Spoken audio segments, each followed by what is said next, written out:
देखो कोई क्रूस से, देखो वो देखो कोई क्रूस से।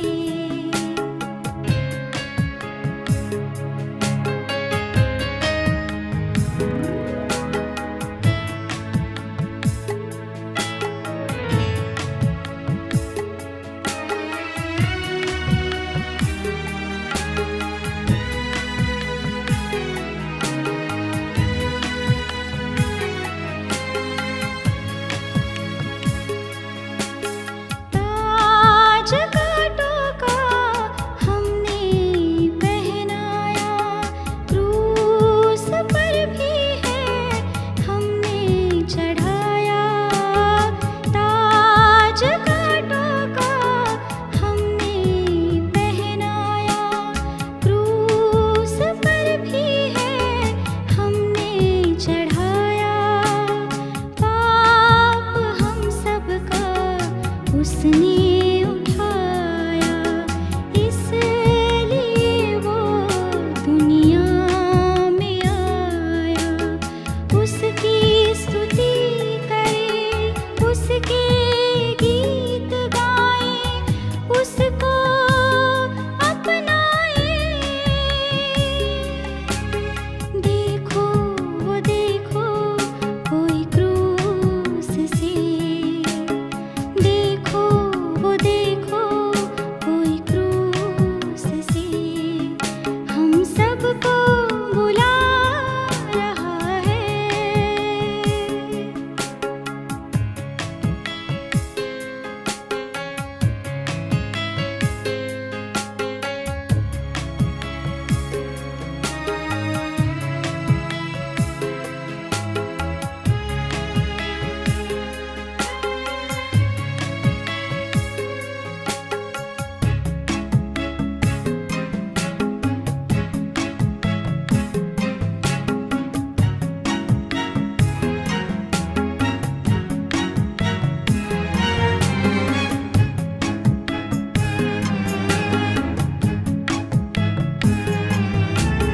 मुँह पे थूका और कोड़ा लगाया, मांगा पानी तो सिर का पिलाया।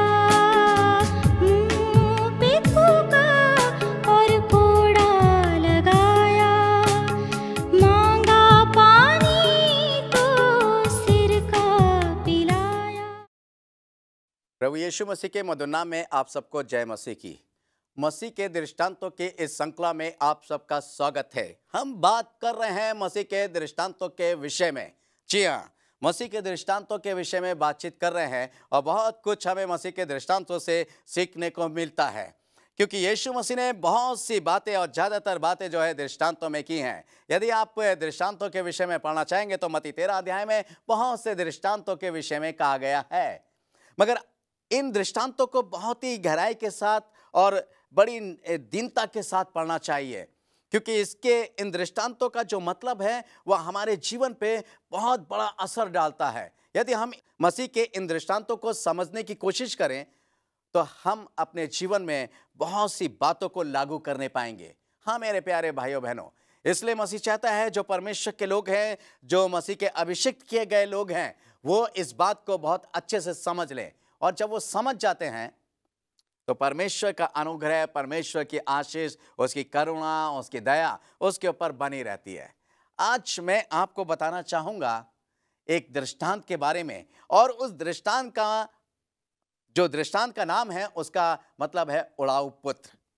उस समय भी बहुत से उड़ाऊ पुत्र हुआ करते थे, और इसलिए यीशु मसीह ने उड़ाऊ पुत्र के बारे में एक दृष्टांत कहा है। आज तो घर घर में उड़ाऊ पुत्र हैं, और जिस घर में देखो उसमें एक उड़ाऊ पुत्र तो मिल ही जाता है। परंतु एक उड़ाऊ पुत्र की बात नहीं है, आज तो घर घर में दो दो तीन तीन उड़ाऊ पुत्र हैं। आज वो उड़ाऊ पुत्र इस संदेश को सुन रहे हैं तो उनका जीवन बदलने जा रहा है। अगर उनके माँ बाप इस संदेश को सुनते हैं तो वह अपने उड़ाऊ पुत्र को, जो उनका उड़ाऊ पुत्र है, जिसको वो उड़ाऊ पुत्र समझते हैं, इस संदेश के बारे में बताएं। और देखिए, यदि इस संदेश में इस उड़ाऊ पुत्र की कहानी को उन्होंने सुन लिया, इस दृष्टांत को उन्होंने समझ लिया, तो अपने जीवन में वो उड़ाऊ पुत्र नहीं कहलाने पाएंगे, बल्कि एक अच्छे व्यक्ति कहलाने पाएंगे। जी हाँ, परमेश्वर का वचन इस बात को बताता है उस उड़ाऊ पुत्र के दृष्टांत के बारे में जिसका जीवन बदल गया, मगर उससे पहले उसकी क्या स्थिति थी, उससे पहले उसकी क्या परिस्थिति थी, आज इस बारे में जानना चाहेंगे। अगर आप जानना चाहेंगे तो मेरे साथ निकाल लीजिए लूका की इंजील, उसका 15 अध्याय, उसका 11 से लेके 32 पद तक। सबसे पहले मैं यहाँ पर 11 और 12 पद पढ़ूंगा। फिर उसने कहा, किसी मनुष्य के 2 पुत्र थे। उनमें से छोटे ने पिता से कहा, हे पिता, संपत्ति में से जो भाग मेरा है वह मुझे दीजिए। उसने उनको अपनी संपत्ति बांट दी। सही बात है, जब काफ़ी संपत्ति रहती है, कोई घर रहता है, उसमें बच्चों को बांट दिया जाता है। यहाँ पर 2 बेटे थे एक पिता के, उसने दोनों को उस संपत्ति का बराबर हिस्सा बांट दिया। छोटे को भी उसका हिस्सा दे दिया और बड़े को भी उसका हिस्सा दे दिया। कोई परेशानी नहीं थी, क्योंकि वो पिता के बाद उस संपत्ति का अधिकारी वो दोनों बेटे ही थे। परंतु जो संपत्ति पिता ने दी है उसको कैसे यूज करना है, क्योंकि पिता ने वो संपत्ति जो है वो ऐसे ही नहीं बनाई है, खून पसीना एक करके उसने आपके लिए जोड़ी है, उसने आपके लिए रखी है, ताकि मेरे बाद मेरे बच्चे जो हैं इसको इस्तेमाल कर सकें, मेरे बाद मेरे बच्चे इसको यूज़ कर सकें और वो किसी भी परेशानी में ना होने पाए, उनको किसी के आगे हाथ ना फैलाना पड़े, उनको किसी भी प्रकार की तंगी और मुसीबत ना होने पाए। इसलिए पिता लोग अपने माँ बाप अपनी संपत्ति को अपने बच्चों के लिए रख छोड़ते हैं, उनके लिए जोड़ते हैं, ताकि वो भविष्य में उनके काम आ सके। यहाँ पर इस पिता ने यही किया है। जो दृष्टांत यीशु मसीह बताना चाहता है कि जो पिता की संपत्ति थी उस पे पुत्रों का अधिकार था, और इसलिए खुशी खुशी उस पिता ने अपने पुत्रों को संपत्ति दे दी। मगर यहाँ पर होता क्या है, 13वें पद में, बहुत दिन ना बीते थे कि छोटा पुत्र सब कुछ इकट्ठा करके दूर देश को चला गया और वहां कुकर्म में अपनी संपत्ति उड़ा दी। पिता ने संपत्ति कैसे इकट्ठा की होगी ये छोटे बेटे को नहीं पता। ये छोटा बेटा अपनी सारी संपत्ति को उसने इकट्ठा किया, जो भी उसकी जमीन जायदाद रही होगी उसने चाहे भाई के हाथ बेची हो या पड़ोसी के हाथ बेची हो, या घर जो पिता ने दिया होगा वो किसको बेचा होगा, कुछ नहीं कह सकते, परंतु सब कुछ बेचकर और सब कुछ बटोर कर वो विदेश में चला गया। और वहां जाकर वो क्या करने लगा, कुकर्म करने लगा। सारी संपत्ति जो उसके पिता ने मेहनत से कमाई थी, खून पसीना एक करके जोड़ी थी, दिन रात ना सोकर उन्होंने उस संपत्ति को जोड़ा था, उस बेटे ने ले जाकर कुकर्म में उड़ा दी।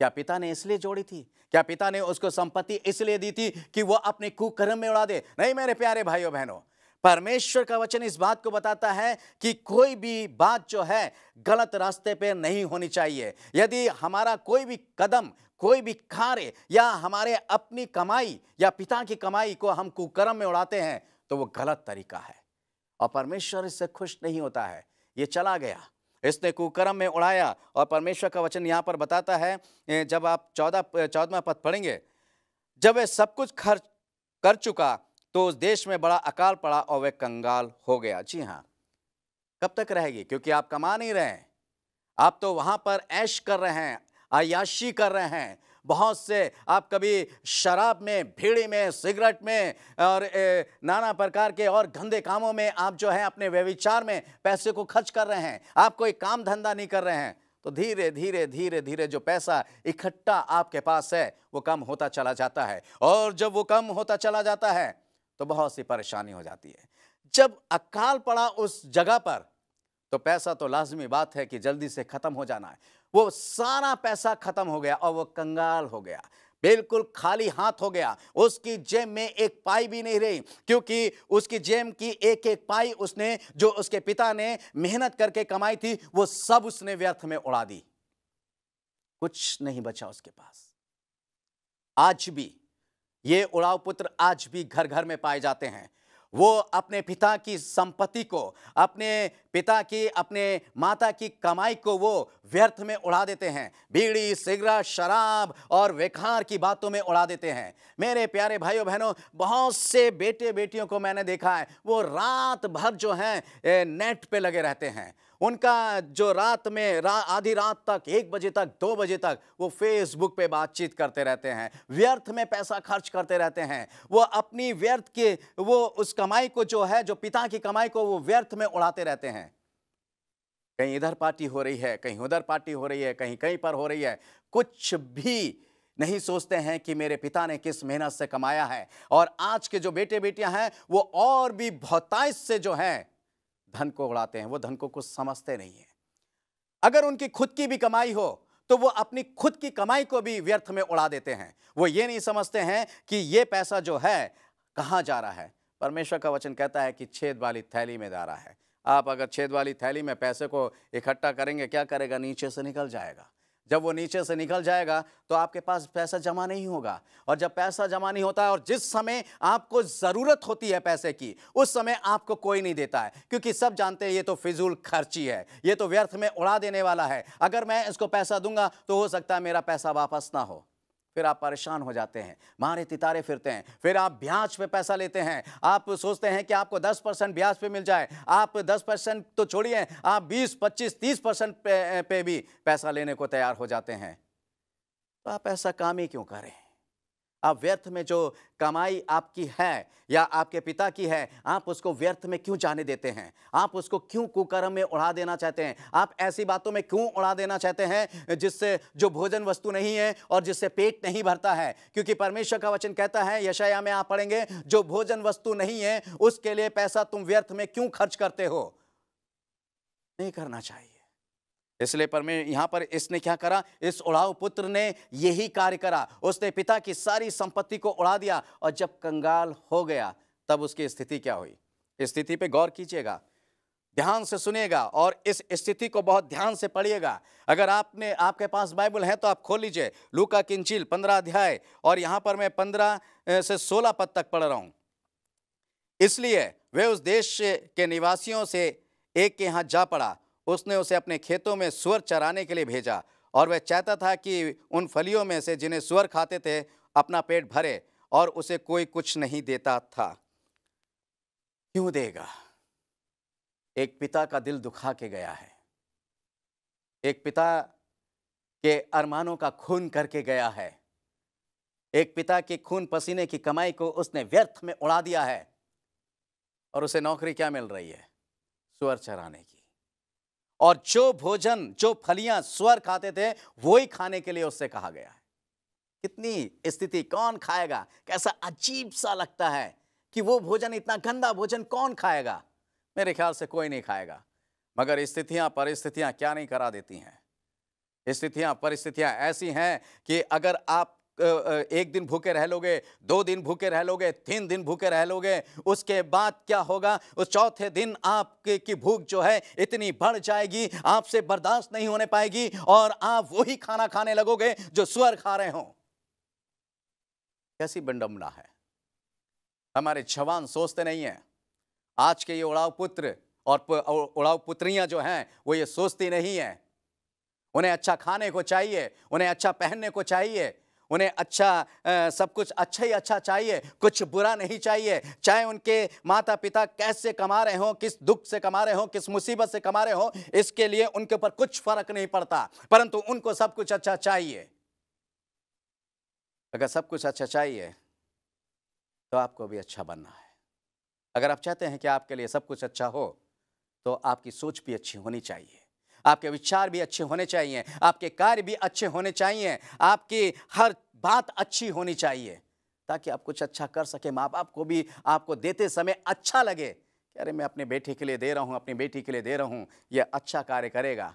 मगर जब माँ बाप जानते हैं कि ये बुरा कार्य करेगा तो उन्हें भी देते हुए बड़ा अफसोस होता। देते तो हैं क्योंकि आप चीखते चिल्लाते हैं, आप धमकियाँ देते हैं दुनिया भर की। वो माँ बाप लाचार और मोहताज होकर आपको दे देते हैं। उन माँ बाप को पता है कि आप ये सारा पैसा व्यर्थ में उड़ाएंगे, मगर वो देते हैं। मेरे प्यारे भाइयों बहनों, यहाँ पर इसकी स्थिति यही है। आज आपके माँ बाप आपके साथ हैं, कल नहीं है। हर एक को इस दुनिया से विदा होना है। जब वो विदा हो जाएंगे तब सोचिए क्या होगा। आप किस स्थिति में होंगे? आप इस उड़ाऊ पुत्र की स्थिति में होंगे। आपको कोई देने वाला नहीं होगा।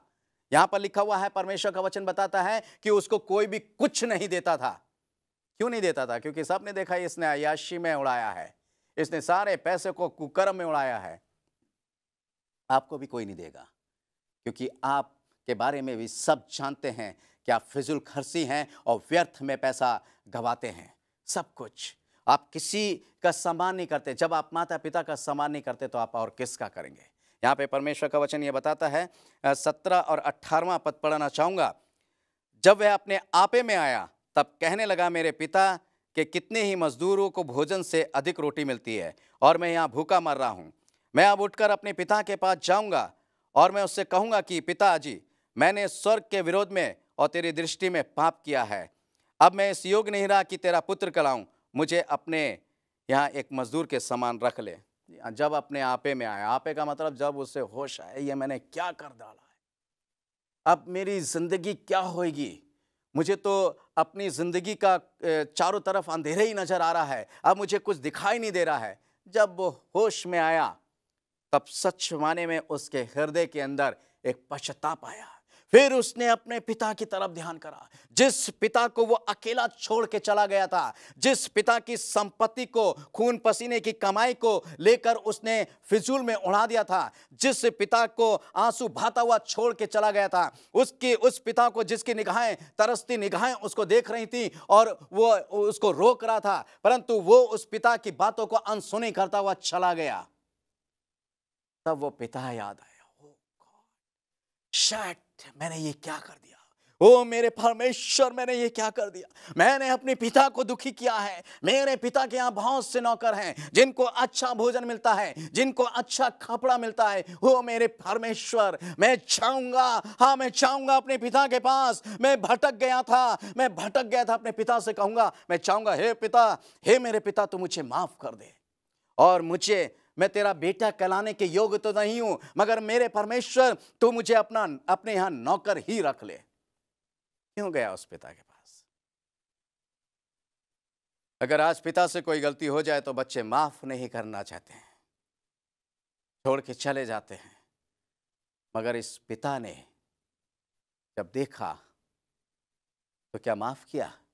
मगर इससे पहले कि माफ किया, इसके बारे में मैं बताऊं कि पिता की स्थिति क्या है, पिता की परिस्थितियां क्या हैं, पिता क्या कर रहा है।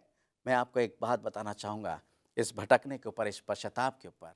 यिर्मयाह की पुस्तक और उसका 31 अध्याय और उसके 19 पद में लिखा हुआ है। यहाँ पे परमेश्वर का वचन कहता है, इस प्रकार से लिखा है, भटक जाने के बाद मैं पछताया और सिखाए जाने के बाद मैंने छाती पीटी। पुराने पापों को स्मरण कर मैं लज्जित हुआ और मेरा मुंह काला हो गया। जी हाँ, इस उड़ाऊ पुत्र के साथ यही हुआ। भटक जाने के बाद ये पछताया और जब इसने पश्चाताप किया, छाती पीटी, रोया उस परमेश्वर के आगे और अपने पापों को स्मरण किया, सच में वो बहुत लज्जित हो गया, उसका मुंह काला हो गया। परंतु मेरे प्यारे भाइयों बहनों, और खास तौर से वो बेटे और बेटियां जो सच में उड़ाऊ पुत्र की स्थिति में रहते हैं, जिनका जीवन उड़ाऊ पुत्र के जीवन के समान है, वो इस बात को समझ लें कि उस उड़ाऊ पुत्र के जीवन में एक पश्चाताप उसने किया, एक सच्चा पश्चाताप किया। उसके आंसुओं ने वो सारे पापों को धो दिया। और फिर उसके बाद क्या हुआ? उसके बाद देखते हैं क्या होता है। परमेश्वर का वचन कहता है, 20वां पद, ध्यान से सुनिएगा। तब वह उठकर अपने पिता के पास चला। वह अभी दूर ही था कि उसके पिता ने उसे देखकर तरस खाया और दौड़कर उसे गले लगाया और बहुत चूमा। जी हाँ, वो उठा कि मैं अपने पिता के पास जाऊंगा। उसने ये नहीं सोचा मैं किस मुंह से जाऊंगा, किस मुंह से अपने पिता से क्षमा मांगूंगा, मगर वो गया। और जब वो गया, उसका पिता, इसका मतलब क्या था? उसका पिता इंतजार कर रहा था, मेरा बेटा आज तो आएगा, आज नहीं आएगा, आज नहीं आया, चलो कल तो आएगा, कल नहीं आया परसों तो आएगा, मेरा पिता आएगा। वो पिता अपने बेटे के लौट आने का इंतजार कर रहा था। वो पिता अपने बेटे का वापस आने का इंतजार कर रहा था। एक एक दिन उसके इंतजार में बीत रहे थे, एक एक पल इंतजार में बीत रहे थे। उसको खाना अच्छा नहीं लगता था, उसको पीना नहीं अच्छा लगता था, उसको सिर्फ और सिर्फ अपने बेटे के लौट आने का इंतजार था, अपने उस खोए हुए बेटे के लौट आने का इंतजार था। और जब उसने देखा ये गंदा संदा मैला कुचड़ा, बाल बड़े हुए हैं, नाखून बड़े हुए हैं, ये कोई व्यक्ति चला रहा, और नहीं नहीं नहीं, ये तो मेरा बेटा है। उसने उसे गंदी हालत में पहचान लिया, उसने उसी हालत में उसे पहचान लिया और उसका पिता दौड़ता हुआ गया।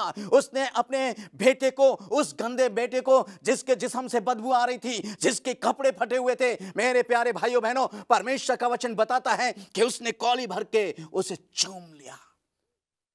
उस गंदगी में भी, उस गंदगी में। ये किस पिता की बात कर रहा हूं मैं? ये कोई आम पिता नहीं है, ये कोई संसारिक पिता नहीं है। ये मैं और आप हैं, मैं और आप वो उड़ाव पुत्र हैं। मेरे और आपके जीवन में अगर हम झांक के देखें, अपने पाप के कारण हम उस स्वर्गीय पिता से बहुत दूर हो गए थे, हम उस स्वर्गीय पिता से बहुत दूर चले गए थे। मगर मेरे प्यारे भाइयों बहनों, जब हम पश्चाताप करके अपने पापों को मान लेते हैं, अपने पापों को धो लेते हैं, और जब हम कहते हैं हे मेरे स्वर्गीय पिता, सच में तेरे विरोध में मैंने पाप किया है, तू मेरे लिए कलवरी पर तूने अपने बेटे को दे दिया, वो कलवरी पर तूने अपने बेटे का लहू बहा दिया, सच मैं पापी हूं, मैं दोषी हूं, प्यारे प्रभु जी मेरे गुनाहों को माफ कर। हम जिस हालत में होते हैं, जैसे में होते हैं, जब भटक जाने के बाद पश्चाताप करते हैं और अपने गुनाहों को मान लेते हैं और अपने उस स्वर्गीय पिता की ओर दौड़ते हैं, वो स्वर्गीय पिता हमारी गंदगी को नहीं देखता है, वो स्वर्गीय पिता हमारे अंदर की बदबू को नहीं देखता है, वो हमें जो है चिपटा लेता, चूमने लगता है। ओ मेरा बेटा वापस आ गया, ओ मेरी बेटी वापस आ गई, देखो मेरा बेटा वापस आ गया, वो खुशी से भर जाता है। मेरे प्यारे भाइयों बहनों, आज सेम थिंग यही यीशु मसीह मुझे और आपको बताना चाहता है कि वो स्वर्गीय पिता आपके लौट आने का इंतजार कर रहा है।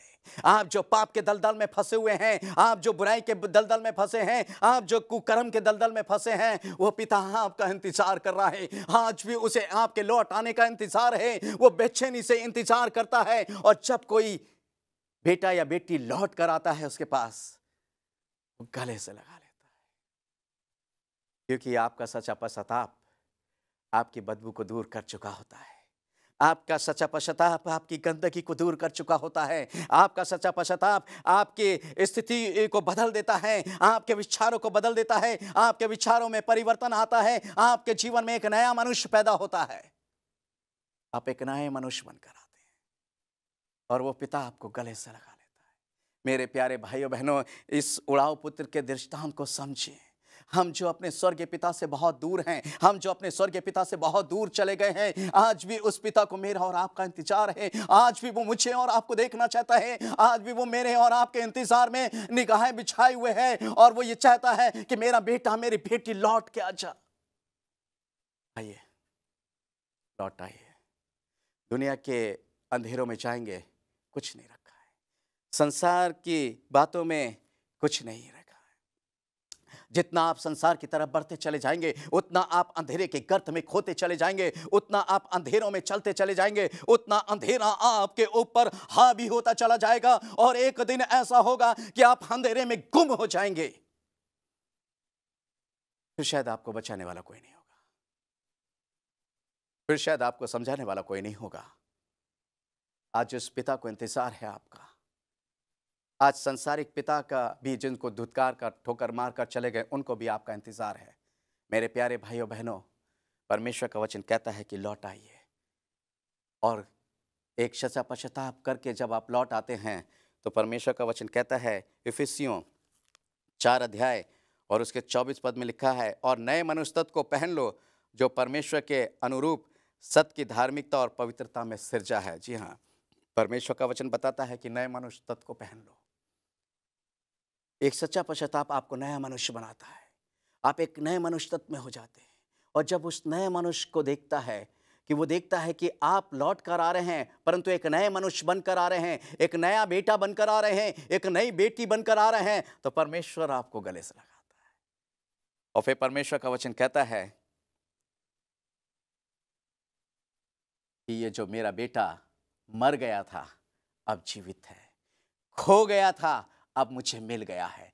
इसलिए मेरे प्यारे भाइयों बहनों, हम जो खो गए हैं अपने पिता के पास लौट आए। पिता हमें ढूंढ रहा है।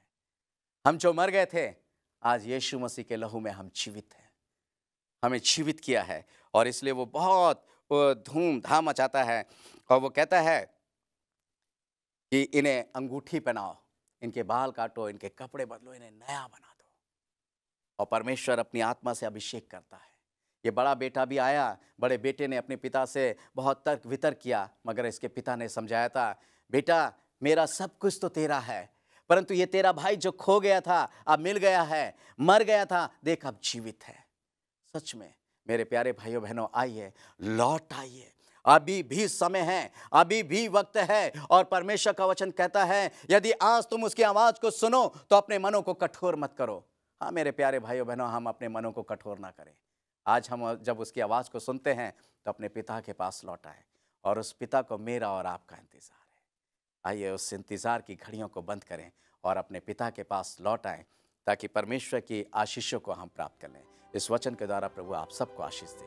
धन्यवाद। आइए प्रार्थना करेंगे। स्वर्ग और पृथ्वी के सृष्टिकर्ता परमेश्वर यहोवा, आज तेरे बेटे बेटियां जो बहुत से भटके हैं, उनके लिए प्रार्थना करते प्यारे प्रभु जी कि तू उनको अपनी आत्मा से अभिषेक कर, उनके मन को बदल प्यारे प्रभु जी, अपना अनुग्रह दे, ताकि वो लौट कर आप आने पाए प्यारे प्रभु जी। वो संसार के अंधेरों में खोने ना पाए, संसार के अंधेरों में चले ना जाए प्यारे प्रभु जी। उनको संसार के अंधेरों से निकाल कर प्यारे प्रभु जी अपने ज्योतिमय राज में प्रवेश करा प्यारे प्रभु। ये प्रार्थना प्यारे प्रभु जी धन्यवाद के साथ यीशु मसीह नासरी के नाम से मांगते हैं, आमीन और आमीन। मेरे प्यारे भाइयों बहनों, यदि आप चाहते हैं कि आपके लिए प्रार्थना की जाए और इसके बारे में और अधिक जानकारी चाहते हैं, तो आपके इस स्क्रीन पर जो नंबर है आप उसे नोट कर लें, जो पता है आप उसे नोट कर लें और हमें लिख भेजें। हम आपके लिए प्रार्थना करेंगे और आपकी सहायता करेंगे। धन्यवाद।